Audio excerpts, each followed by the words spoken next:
having been attacked for turning down a marriage proposal by an obsessed, violent ex-lover, Kirungi Linetti takes us down memory lane of how this incident almost took her life away. Linetti, I'm not willing to let you go. If it means killing you, I will kill you.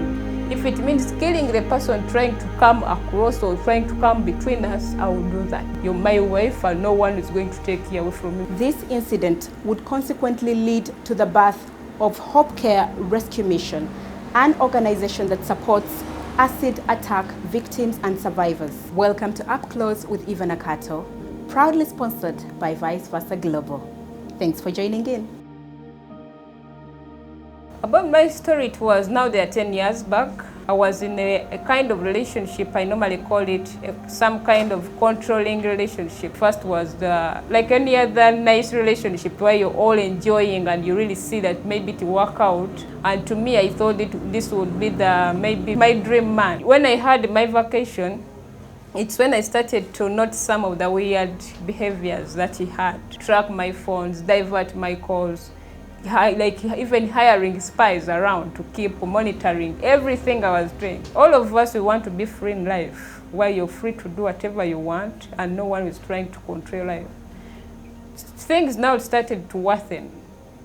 Like when I came now to the university, he wanted us to get married because he was like, I cannot allow you to stay alone.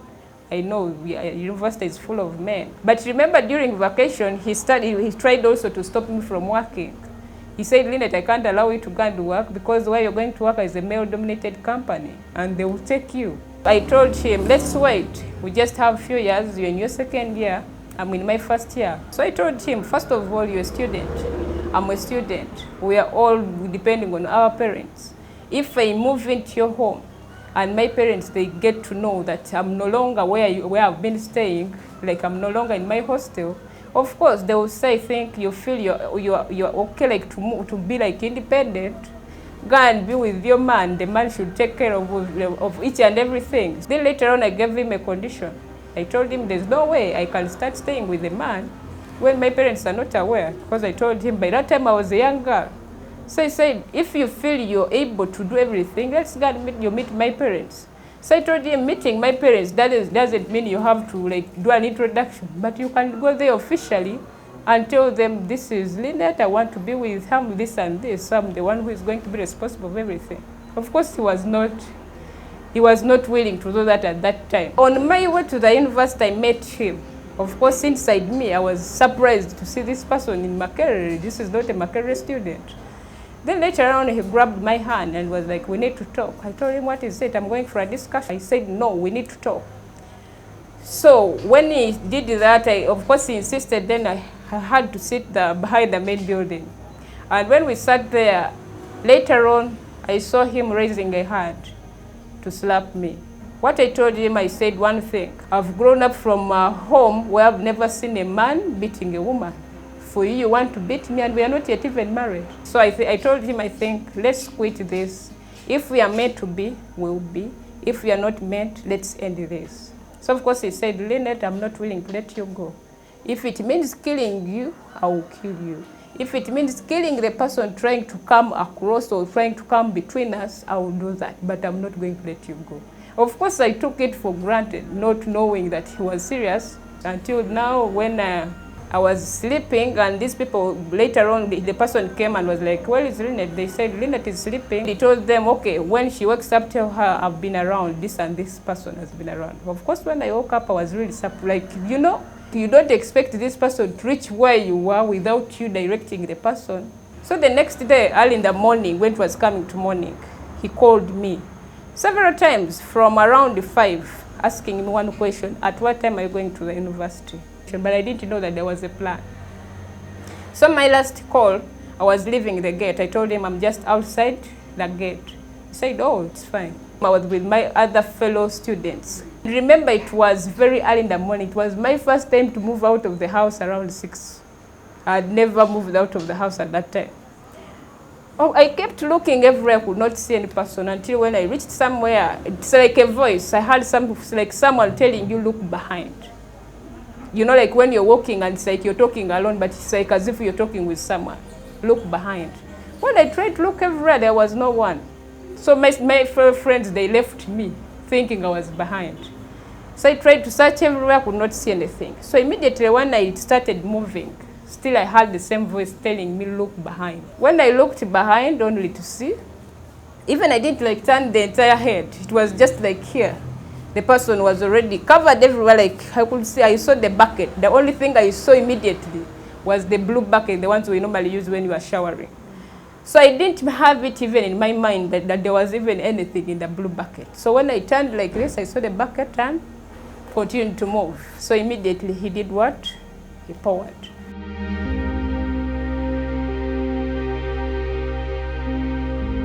So that's how my acid attack survived, the acid attack story starts. Of course, now I was in hospital for 1 year. I had over 6 surgeries. And in the process, of course, I lost 1 ear, have 1 ear. This ear is not there. But of course, when I was in hospital, it's when I started to really realize all these people, they had their own stories. There are those people who are not even willing to say it out. And others were feeling like they would say, I can't say it because I'm scared the person might do what? Maybe still following me up. And of course, we had scenarios where these people, the ones who have burnt you, they would come to the hospital to follow you up, to see how you're doing, and maybe to find another plan. So the situation was a bit terrible. But of course, I realized that there were many women, because most of the victims are real women. But the society outside there, when you start, when they see anyone with a scar, they will think it's maybe because either you did something bad or you snatched someone's husband. That's what comes into one's mind immediately. But when you try to sit down and listen to these people's stories, they are completely different. So before my graduation, I met, there was a white man who was my good friend. He offered me to go and do counseling. He paid for me. So I used now to go to the hospital more. At times the doctors would call you, yes. They would call you, oh, there's this person, she doesn't want to eat, she's doing this and this. I would go and try to talk to these people. Later on, I said, I think we need to do something. It is something we will not do just on an individual basis. I think we can do this as a group. So that's when Hope Care Rescue Mission was formed. And of course, as Hope Care Rescue Mission, when you try to check our website, most of the entire team, they are mostly survivors. Of course, there is Rina. Rina is also a survivor. There is Amos. We have Shamila. They're all survivors because we realized that you cannot, for example, you cannot give me counseling when you're not a survivor. Firstly, you don't understand what I'm going through. So when you're in hospital, life is okay, because you have other survivors. But when you come out, the society, the way they are going to judge you, the way people are going even to take you, it is the worst thing. At times people commit suicide when they have left the hospital, when they are very okay. So we said, I think as a team, we need first to give counseling to these people. So as an organization, it is every month at least we try to go there 2 times in the hospital. The program, we normally call it palliative care support because it is a very big program where we give psychosocial support, nutritional support. We also try to intervene because there are those who come in hospital, they don't have anything, they're just starting from scratch, and you have to offer some basic needs to these people. Then of course, from there, we try to, when someone is discharged from the hospital, we try to follow up to see how is this person doing. How is the society treating the person? In most cases, when they are discharged, we normally go with them to their homes because we need first talk to the family members, tell them, this is Linetti. She's the same person. Nothing has changed. What has only changed is the appearance. After doing that, of course, now we start to assess. How are you doing? Are you improving? Are you coping up with the situation? Are you able to move out? So when we really see now the person is free and she's very okay, then we have the empowerment programs, various empowerment programs.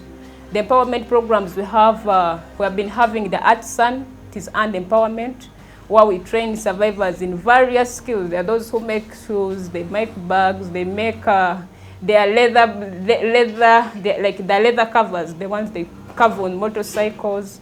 There are those who are making baskets, jewelries, and other craft work. And we, in most cases now for us as an organization, Of course, most of these survivors have issues of market. For them, they can do any item you want, but they don't want to keep putting in money and they don't earn anything out of it. So in most cases, we have been working with Rise. You can see there is Rise there. Rise tries to get market in the USA. So for when these people bring things here, at times Rise makes the order directly, then they send us whatever the photos of the items they need from these people. Then we have WhatsApp groups. So we share, Rita, which one can you do? Julie, what can you do? So these people will pick the items they can make. Personally, I had issues of self-esteem. Yeah, mine was too low, whereby I even reached the extent of changing my identity into a Muslim. I used to veil, like to cover these scars. I would veil. I remember I veiled for 2 years when I went back to the university. So later on, I met other survivors. And most of these, it was direct to the face. They said, now Linetti, for your covering, what about us who are burnt physical, like their face is gone? What are we going to cover? At least for you have something to show.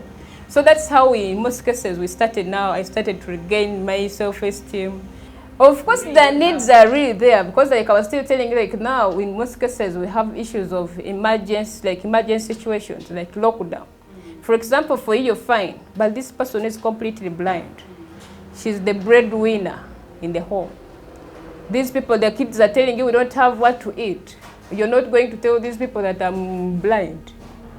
So from there, much of our support has been from Rise and other friends outside there. We have never got support from the government. And in most cases, we have also been supported maybe by the media, where they try to come up and we try to raise awareness about these issues and also try to tell them, yes, this is a problem which is eating up our society, but nothing is being done. For the achievements, at least last year, we had 3 children.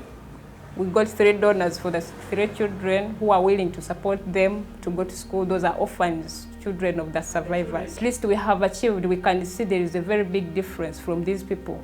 They have now the confidence. They are very, like even if you ask anyone, they will say, I'm this and this. This is what happened. They are no longer crying the way they used to cry. They are no longer hiding themselves. At least we have won some cases of acid attack victims with our intervention. Most cases, these people, they will tell you we have postponed the case, they have dismissed the case. But whenever we would intervene, people would understand, oh, there are people outside there who are also advocating for changes. For the families, we have tried to empower not only the survivors, but we also try to empower their dependents, especially those who are too close. Who, like you find if the person is blind, for example, you cannot undergo a tailoring training or the craft work training, but we try to bring your son or your wife. So these people, they have been able to empower their own families and they are able to sustain their own life. For us, like I've said, it's all about changing lives. We have seen, like we have many around, last year we had around 27 survivors we supported in hospital. We had around 5 survivors we supported to undergo surgeries, who's like some of them, they had contractures and others it was complete disfigurement. But when you meet them, at least they are surviving, though they have the scars, but the pain has reduced. They are able to do whatever they would have done before that. What we normally tell the people outside there, the first aid for acid is water, but at times people don't believe. Once you're burnt with acid, the only thing you have to look for is running water, whether it is dirty water, but as long as it is running, or they're able to pour that water and it flows. There is Mlago, it is called Chirudu Burns Unit. Go there, they will give you. Because these are specialized doctors who are specialized in burns. Love these people because they are the same as they have been. They are not going to change because we normally say love wins everything. Help them if you can empower these people with anything you have. Of course, we have tried to empower these people. The word I have for the survivors outside there, the first thing, never lose hope. Hope starts with us. No one is going to install hope inside you. It's you to first believe in yourself, then the others will start to believe in yourself. We hope you enjoyed this episode, and if you did, leave a comment in the comment section below. Don't forget to like, share, and subscribe to our YouTube channel, Vice Versa Global. And until next time, Bye-bye.